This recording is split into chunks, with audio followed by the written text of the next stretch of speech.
Hello, precious remnant. This is Fresh Oil Releases, and I'd like to share with you something that I saw and heard on the 10th of June. The Lord said to me, "There are lambs falling through the cracks. My people are perishing for lack of knowledge."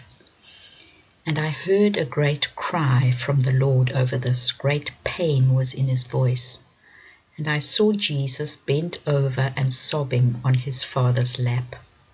And he was saying this, "All I have paid for, all I have died for, is being invaded by enemy hordes."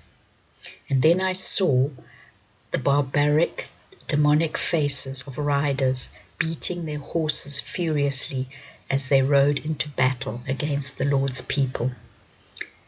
Their teeth were bared, and they had pagan demonic symbols on their foreheads, tattooed, and axes in their raised hands, and there was such an atmosphere of darkness and oppression, and it was a terrifying sight. And I said to him, "What is this, Lord? Is this the locust army in Revelation 9? And he said, "No, my daughter, this is what has been unleashed inside the body of every one of my children who have taken this potion. The army is within the gates." And then I saw riders inside a walled, gated city, devastating and decimating everything they came across. They were hacking with their axes, scattering marketplaces, scattering, chopping down every structure that they passed by so that it was no longer in its original form. And I thought of the photograph of the spike proteins and the deformed red blood cells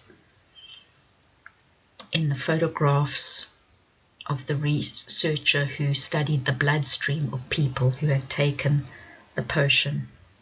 And I could feel the great grief of the Lord's heart. And he continued, "All who have listened to the voice of reason, all who have followed another Jesus, all who value their lifestyle more than their Lord, have opened the gates to this horde." And I heard one sentence from Revelation 9, verse 11, "And the king over them is Abaddon, the destroyer."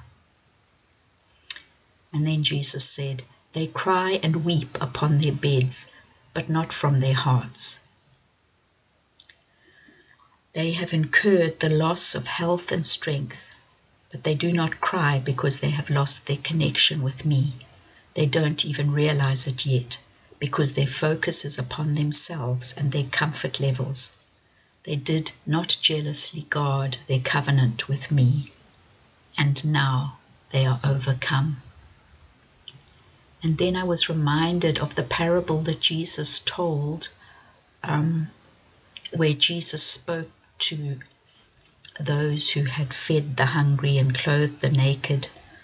And he says, "Go to my right hand." And he spoke to those on his left hand and sent them to judgment because they did not feed the hungry. And I heard the question. They said, "Lord, when did we not feed the hungry?" But when I heard it, I heard them say, "Lord, when did we not guard our covenant with you?"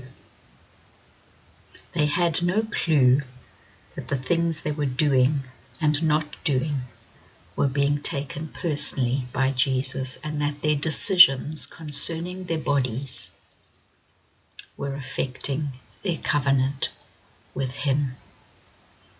So this is a very serious word. You find that parable in Matthew 25, verse 41.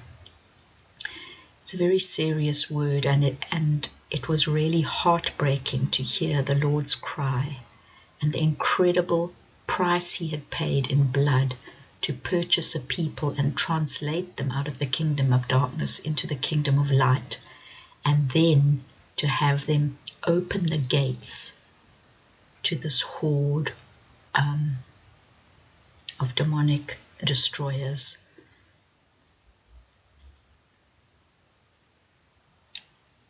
I don't know what else to say. It's just terrible.